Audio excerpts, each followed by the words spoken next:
Wait, today's comic is Top Gun issue 1 from 1997. Not to be confused with Top Gun issue 1 from 1997. This is a one-shot. Later in the year they began an ongoing series with a different creative team. But this is a one-shot starring the character.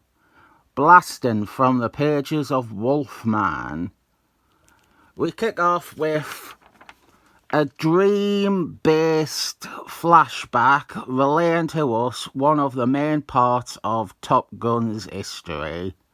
That he worked with Wolfman and Saberclaw doing black ops for the CIA. It was during this period where they encountered the Russian super soldier boy, Smegma Red. And this scene, it is straight from Top Gun's first appearance. This whole sequence here. It was shown in his first appearance in Excellent Men. We'll talk about his first appearance soon enough. This time though, it's just a dream. It is a nightmare. It is keeping Top Gun awake at night. He is having nightmares about his past because he has no future.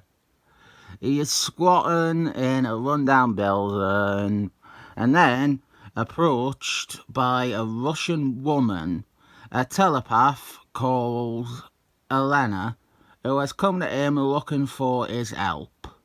She wants to locate Saberclaw. She wants revenge on Saberclaw. She wants to kill Saberclaw for murdering her mother. When I first read this issue many years ago, the first few times actually, I thought this was a new character. She's introduced without any footnotes or any concrete reference to establish to a reader that she has appeared before, but she has. She was a character featured in a story arc in Wolfman, a KGB operative. Everything said in this is in that. She wants to find Saberclaw. Saberclaw murdered her mom. It's all in that. That story was actually 4 or 5 years before this, and she didn't appear once in between. She was a loose end. The issue ended with her, and she didn't appear again until now. Top Gun says he cannot really help her because he has been stricken with muty AIDS. He has contracted muty AIDS, which he is dying from, and which renders his muty powers, kinetic energy absorption, completely unreliable. Top Gun's affliction was established not long before this. Excellent Men Limitless, issue 15. In that, he tried to get Wolfman to mercy kill him so that he wouldn't have to die from the disease. Excellent Men Limitless, issue 8 is also important. He is not in that one, but the two issues pair together, and they mean a lot to the ongoing Top Gun series that will follow this one shot. Top Gun and Elena are pursued by Smegma Red, the Russian death machine, and we have an appearance of Will.i.am, one of Top Gun's and Wolfman's ad associates.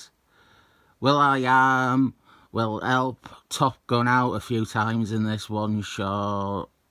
We get Elena's backstory during this car chase. Saberclaw kills her mom, etc. The car chase action is a bit rubbish, and a big part of the reason for that is, unfortunately, our artwork. I don't know if the artist did much else. It's not a name I recognise. I wouldn't hold too much against them for the art, or the art style in this. It's messy, it's dark, it's not very good, but it is very clear that what he is doing here, what he has maybe been told to do, is he is emulating the art from that Wolfman story, the one with Elena. Everyone remembers Mark Stanley Lee on Wolfman, excellent art. Everyone remembers Adam Cuball on Wolfman, excellent art. Everyone remembers Lionel O on Wolfman, excellent art. Nobody really talks about the in-between stuff. The art that featured in the story that introduced Elena and looked atrocious next to Mark Stanley Lee and Adam Cuball. I've not actually mentioned yet, but this is written by Barry Amner. This one shot is him. The ongoing series that follows is not. Barry Amner also wrote, was writing, and will continue to write for a bit longer, Wolfman series. Very natural choice to get to write this one shot, and he uses it to tie off a loose end from Wolfman. And Barry Amner's history with G.I. Joe makes him a pretty sensible pick to write Top Gun, even outside of his Wolfman credentials. This story is more G.I. Joe than Wolfman. Barry Amner on Wolfman did heavily get into Weapon Cross and the government conspiracy side of Wolfman, mainly after Mark Stanley Lee left the title. But even just before he left, issue 50, that was a story where Barry Amner fully embraced the classified government operations stuff. And he ran with it for years and years after that. I realise I'm quite far into the comic, and I intended to explain both Top Gun and Smegma Red in this video. I think the latter, Smegma Red, as seen here, might have to wait for another day. And at this rate, Top Gun might have to too. Top Gun is a decent character. He's always been undervalued. He actually offers some viability as a star. He is a straightforward, special forces type of character. Already said it, but he's incredibly G.I. Joe. In fact, they later revamp him as a true G.I. Joe ripoff. He becomes a very shameless reskin. My feelings on Barry Amner as a writer are not that positive. A big thing is I have not read his G.I. Joe comics, which will be what most people are passionate about when it comes to him. I feel his Wolfman run, while it has some decent moments, overall his run is defined by its artists. He had some top shelf artists drawn his Wolfman. His other work is where he comes off as a rank amateur.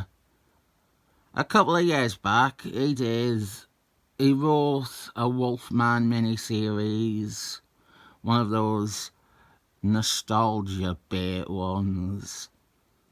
And reading it, I felt embarrassed for him. The scripting was so bad, it felt like, I've said this before about something, I felt like if I kept reading, it was like bullying him. One of his other claims to fame, he created rage. In the Avengers, he created rage. Then there's proper garbage like Elliot Pride, agent of SHIELD, which came out the same bloody year as this one shot. That is how extreme his level of quality could be. This is good. This is great. This is a rare Barry Hamner comic where it is the art that is dragging his work down, not the other way around.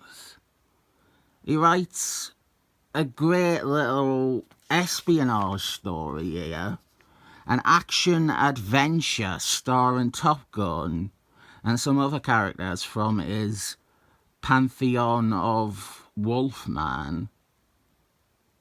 I've not quite touched on the actual story. It gets quite high stakes with the threat of nuclear war and international incidents, while during it we also have more personal sides to the tale, with Top Gun's disease, Elena's revenge, personal retribution with Smegma Red.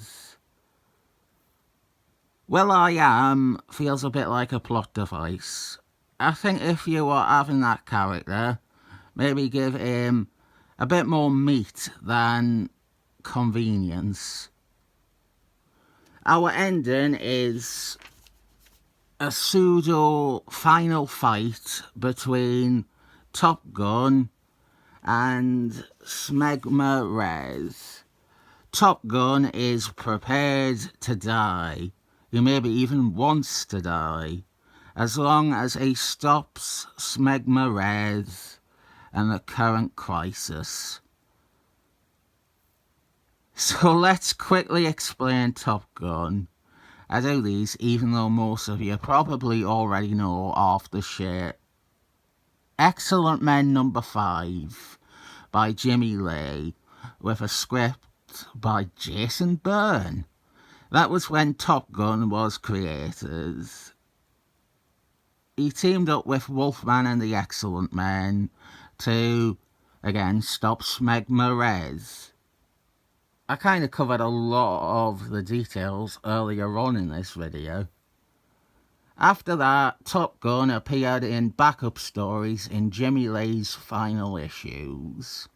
Backup stories that existed to lighten the workload for Jimmy Lee. He also appeared from time to time in Barry Hamner's Wolfman. Again, already covered that earlier in the video. His most major appearance after his first was in Excellent Men Limitless issue 3, when he once more teamed with the Excellent Men, this time to stop the murderer at large, Sabreclaw. It wasn't that long a history. I could have probably gotten more into his first story, but I didn't. I kept handing you bits of his history out of order incrementally throughout the video, so maybe I need to do all of this over again. We end this with a daft fake-out death, but a nice resolve to the revenge plotline with Elena. She forgoes her immediate plans to hunt Sabreclaw, to instead stay with and help look after the selfless hero that she has just seen in action, willing to sacrifice his life to save the world. After this, there's an ongoing, and it's actually really fucking good. It's better than this one shot, and this one shot isn't even bad. It's a very underseen series that only lasted a year, with great Sam Chang art throughout. It continues a lot of what we have here, and in those 2 Excellent Men Limitless issues I name-checked before. Highly recommended. Top Gun, the 12-issue series from 1997. Recommended. This always felt lesser by comparison, but also only lesser by comparison, is decent, but it never stood out by virtue of what follows being the better. It's really not bad. If you're going to read that series, might as well pick this up like I did. It functions as an introduction to some characters and ideas that are in that ongoing. Elena, she is a supporting character in the ongoing. And for a few years I did think this was her introduction. Top Gun's Mutilated, Smegma Red, it's all in the ongoing. Well, I Am isn't, I don't think. You probably don't have to read this to get into that series, but the reverse take is, why not read this? It's not hurting you. It's not perfect. I think the artwork is a drag. But it's a good little story off in the corner of the Marvel Universe. I think 7 thumbs up.